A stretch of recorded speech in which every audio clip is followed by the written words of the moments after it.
Hey everybody, Ranzo here. I'm here to say the content warnings.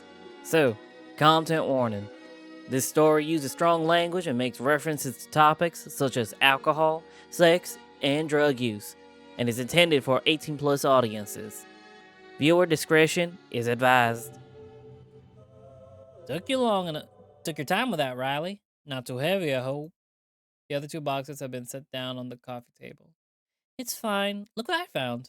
Setting down the box, I hold up the net. Oh, I remember when you boys would go to the beach. Couldn't keep you away from those rocks. Yeah. Remember that time I saw a snake? No. Of course you do. He slithered out a hole in the cliff and went back in. Big black diamonds on his back. Shake my head. Gotta remember that. He ran all the way back to the beach. I don't think I was there for that one. You were definitely there. We could go rock pooling this week. See if we can find another one. Maybe tomorrow? I spin the little net between my fingers. Bet I can catch more than you. You're on. We've been talking. While we've been talking, Agnes has been sorting through the other boxes. She scours over each pile and piece of paper she could find. A few old council tax forms lay in the discarded bundle on the floor. What's this in aid of, Mom? Mum? Well, it's about your father, dear. Folds a piece of paper idly in her hands. I've been speaking with Richard about getting the necessary things together.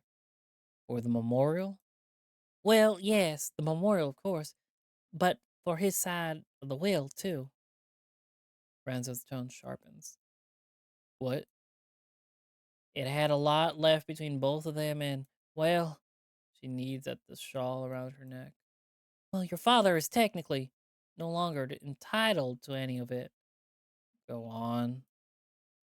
Richard needs to go over some of the papers. They're technically in your grandfather's name, so. Doesn't he have them already? Agnes sighs, flipping slowly through another stack of dulled papers. He told me he looked, but couldn't find them. Your dad kept some of the grand's things here, so it's the next likely place. I'm sorry I didn't tell you earlier. I didn't want to upset you while you were heading over. I feel like an intruder in this moment. Renzo stiffened his back. Granddad's stuff's in there too, isn't it? Well, some things, yes. Only give Richard the papers if you find them. Nothing else. His tone is unusually stern. He might have to take all the boxes, Danny. There's a lot to go through. She was his mother, Danny. He needs all this to sort things out. But Granddad wasn't his dad. You know he was looking for his stuff. Agnes tweezes the curly hairs at her temple, eyes briefly exacerbated. He's coming over later with the car. He'll be staying for dinner. Her voice sounds resigned. My quiet presence feels like shrapnel in a wound. Leave. You can't leave. It would be rude. Look, me and Riley we're going to head to town when Richard's coming over. Around 6. He's looking forward to seeing you. Sure he is. I'll be here for it. I can help you sort through more of this later. Thank you, dear. You boys have a nice time in town. You're welcome to come for dinner too if you like, Riley. Thank you, Miss Levant, but I think I've got plans for dinner tonight. That's nice. You doing things with Joe and the girls? Actually, it's not. No, I'm meeting someone else. Oh, well, have a nice time together. Thanks. Looking to Ranzo, I tap my palms against his thighs. Should we be off? Ready when you are. Right. It was nice seeing you, Agnes. Love to see you too, Riley. You know Danny doesn't have to be back for you to stop by. Say hello. And say hello. With your mom and dad up country now, you should come around for something proper home cooked. Thanks. I'll take up that offer sometimes. You should. You won't. I close the door behind us. Ranzo walks briskly to the front gate. Phew! You alright? He holds the gate open for for me as I pass by him and close it. Then opens it slightly, then closes it again. Must be something wrong with the latch. Was nice to see Mum. What's Richard looking for? Don't worry about all that. You still got to show me around town. For sure. Get a pasty down you, you'll forget about it. Wonder if anyone else fancies joining. Could ask, I suppose. I know Sal's busy. I'll try Joe and Billy. Type a message to both of them. Outside Baker Fovro's, Ranzo and I stand with a paper bag, piping hot with the smell of savory pastries. Oh shit. There. Coming up the cobbles of the side street, a little bird in an oversized sweater catches his breath. What's on, lads? Was on? Hey, Joe. Any sign of Billy? Billy's 20 miles out of town on his bike. Sal's busy, too. Oh, right. Before Joe can catch his breath, we're pacing down the main street. Just 3 musketeers, I'm afraid. Should have brought that mandolin, Raz. I need to practice a bit. It's been back at the place the whole time. Maybe we should have a jam this week at mine. That could be good. Though, do you have room for a drum set? Nah, sold it years ago. I've got a sampler I could use, though. You fancy that, rye bread? I'll need practice too, but sure. Talking music, you know anything about cheese aunties, Rands? Trying to crack down this old one at work, but just got a melody. If it's not Drunken Sailor or Leave Her Johnny, probably not. It's considered boat nerd stuff on the ship. A bit looked down on. You're wearing blue and white striped shirts. Is that not boat nerdy? But I like stripes. Ranzo looks around the buildings, their walls patchy from wind exposure and repainting efforts. Right, then, what's new? Joe outstretches a hand in a grand arc towards a vape shop, Cloud 9. Ta-da! Remember what this used to be?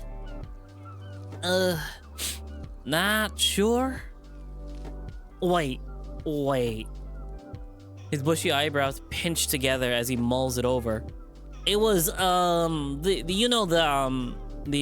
old-time sweet shop, right? Mr. Simmons. Joe's talons click at his palm. He speaks with the tone of a TV game show host. Correct! Probably still is a sweet shop for you. No, I hate vapes. Why? They don't hit the right flavors. They don't hit right. Flavors are always shite. And tobacco's nice? So nice. Joe's talons scratch at his jeans before flicking upward in a broad building with gray concrete pillars, preceding a row of blacked out floor-to-ceiling windows. Joe's talons scratch at his jeans before flicking upwards at a broad building with gray concrete pillars, preceding a row of blacked out floor-to-ceiling windows. What's that one? Ranzo doesn't miss a beat. Not the old market. That's the one. That's the sad one. Not really. Place was going under for years. Think they used it as storage for fishing stuff now. They should have turned that into a gig venue. Could have fit a ton of people in it. Think someone tried that, actually? Oh? Couldn't get the license sorted out. It's all flats above it. Landlord kicked off about potential noise complaints. So now the tenants get to live above a room filled with fish. Great. It's prime real estate, baby. God. Ranzo whistles through his teeth. Whew, I used to go there with Mom and Dad. It was pretty good. Sold everything in there. Not enough, clearly. At this point, we walk past the last of the gray pillars. A thin, steep street leads down to a small storm harbor. There's an entrance to a pub on the corner. It's painted sky blue. All right, last one. Shit, not the king's horns. I know, right? Big shame. Ranzo cups his hands around his eyes and presses them to the window. No, I gutted it. Yep, turning it into flats or something. Ranzo steps back, shoulders raised and sulking. I had some good gigs there. That sucks. He looks down the thin, steep street towards the spot on the waterfront. Want to park up down there? Oh, sure. Oh, this is cute. Can we just appreciate the artwork in this game? Like the watercolor brushstrokes of this entire art style is just amazing. Like, so far out of all the visual novels, like that gives like that nice nostalgia slice of life type feel. I like this one. I don't know, it's the music combined with like the atmosphere from the drawings themselves is just so relaxing, and it like you said earlier, Max, it hits different. Joe's the first down. He clears some empty silver canisters to the side with his foot. After you! We sit with our legs hanging on the rough stone of the harbor wall. Ranzo puts down his paper bag and pulls out 3 smaller ones. He passes them around for each of us. Him and Joe's are marked with an F. Mine is marked with a V. This game, honestly, one of the persistent games out there. The prettiest. Honestly, yeah. The art is just amazing. They did such a good job on the backgrounds as well. Like, I get using like those like what's it called, pictured backgrounds and then blur it or smear it, but every now and then you get like a little gem like this where they paint the backgrounds and put life into it, where you can actually see the characters sitting on it and notice how they're sitting. Like, it's just, it feels relaxed. Honestly, it's just nice. It just it reminds me of when I was a little bird, living near the beach, enjoying the sand every morning, walking from school, and just enjoying the afternoon air during the summer. I do miss it. I am a beach bird. I am a water bird. I love swimming. I love the sand. I love the summer. It's the only, other than winter, it's the only season where I don't get allergies, and I'm pretty happy about that. Veg one, Riley? I think I'm having dinner with a friend later. It's mostly pastry anyway. Not much difference. Who's the friend? Just someone stopping through for the week. You don't know him. Joe bites into his pasty, heat billowing from the top like a chimney in the cold air. He winces as a trickle of hot grease rolls over his fingers. Ranzo blows at the top of his before taking a bite of his crust. My heels tap out a slow rhythm against the stone. Funny being back in this spot, isn't it? All the band but Marin? Ranzo swallows, flakes of pastry dotted on his mustache. How is Marin? She's still around? Takes another hefty bite as I start on mine. Yeah, she's up at the church. Gonna be a vicar soon. Ranzo chokes on a mouthful. You're joking.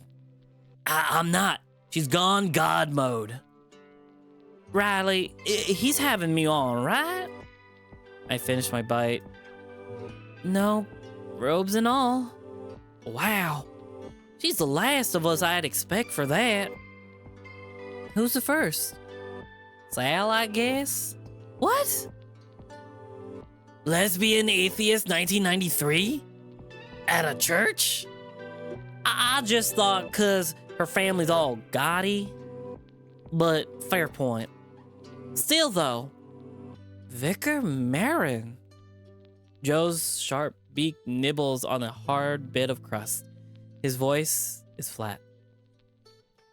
She sent everyone a message about it years ago. Should have kept up. Ranzo hasn't taken another bite yet, but he stays quiet. I see her pretty often, actually. Should invite her to hang out this week. If she has time, sure, but she's pretty busy. Doesn't drink neither. What about the jam sessions? Oh yeah, does she still play guitar? I don't know about that. Oh, come on. Oh, wrong person. Oh, come on. It'll be like before. Makes a change from hymns, I guess. This gets a little chuckle out of Ranzo. Let's do it. We'll do it, yeah? Joe, finishing the last of his pasty, crumples the paper bag up in his hand. I'll ask her tomorrow. He starts rolling up a cigarette. We sit there on the wall for a while longer. We finish our lunch and sit quietly as the water rocks the boat around. Joe lights his cigarette. Gray clouds chase each other over the town. We stay in the spot, say nothing. The wind howls as if trying to blow us from our stubborn stoop. Marin's company isn't the only thing missing. So too is the accomplished glow that used to accompany this spot. A half-empty car park, cigarette smoke, the closed pub, 3 silent friends. Right. Ranzo heaves himself up, supporting himself on a railing. Should probably get back getting off to Mum's. See you at the Shinbone then? Yep. He seems distracted. I've got to head to the harbor. See you at the bar. I lean in, offering Ranzo a hug. Ranzo brings his arms around me, locking his hands together behind my back. I whisper, let me know how it goes, okay? Ranzo responds with a firm squeeze, then pulls back. All right, see you later then. See you boys later then. Ranzo heads back up the slope towards the east side of town. What are you doing, Joe? Probably just going to grab a spot at Shinny's, get a drink in. On your own? Sal said she wanted to chat beforehand. Should I be worried? No. Spoken with confidence. I think she just wants to check in. All right. Well, see you later then. Don't let us keep you busy if your date goes well, though. He winks as he turns. It's not a date. The harbor is calm. Gulls perched on the whitened mastheads. They rock back and forth like the feeling in my gut. I'd nearly thought last night was a dream. I look around for proof it wasn't. Almost immediately, my heart stumbles. Amidst the familiar scene, a pale figure reclines against the railing. His shirt, open, billows across a yellow tee beneath. One foot crosses behind another, laced tight in black shoes. His gaze finds mine. Riley! Hey! Hope I didn't keep you waiting. Griff checks his watch. Not at all. 5 exactly. It's more like past 10 past. Right. Good. Uh, shall we walk? Sure. Yeah. Griff runs his fingers railing. Griff, my bad. Griff runs his fingers railing as we walk, small claws ticking on the salt-lashed iron. I missed it here. I really love how they play around with Griff's motif. Honestly, same. You have? Of course. It's nice being by the sea. Well, you've got plenty coastlines in the Republic, don't you? Yeah, but it's not the same. The place has a different charm to it. Got some good memories here too. Makes me wonder what I've missed out on over here. I smile and shrug. Not much. Come on, must be something. If I named one thing that's changed, its place is closing down. Griff points back over his shoulder to Mildred's fish and chip shop on the corner. Seems like some have opened though. It's new, but it's an Emmett business. Emmett business? You must know what an Emmett is. He shakes his head. It's like a tourist? Someone not from Kernith. Am I an Emmett then? Well, you lived here, right? So, technically not? Technically? You're too kind. I say it for that place because the owner barely even comes here. They're a chief from up-country. She's not even called Mildred. About 3 of them sprung up overnight in different towns. So, it's not authentic? Is that the issue? You're sounding bitter. To be honest, I just miss the chip shop that used to be here. It was cheaper. Is there anything that hasn't changed that you're glad for? That's a good question. My brain skips over memories of the town, searching for something consistent and comforting. Oh.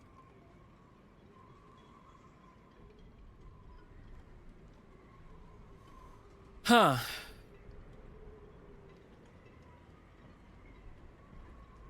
After playing the main character so far, I feel like how I've been playing him, I would say a feeling more than anything. Even with seeing Griff, nostalgia hits him way too often. I say a feeling. I reach inside my chest and feel around for a familiar sensation, something distinctly Port Warren. Air. There's something nice about the sea air. It can get pretty intense in a good way.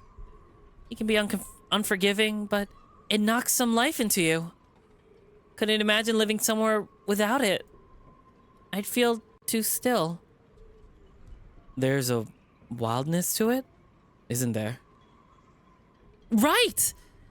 It's good at keeping you going when you're in a low mood. I remember sitting at home at the cliffs and hearing the wind rattle the windows, whistling through the brackets. Makes you appreciate shelter when you've got it. Well, when you lived along the cliffs... I flash a shallow smile. He tries to return one, but there's a tension pulling it down. I know things were difficult last time I saw you. Things have picked up a bit since then, thankfully. Liar! Liar. He stops, turns. His smile comes back. About time we got something, don't you think? Griff nods over to the harbor side restaurant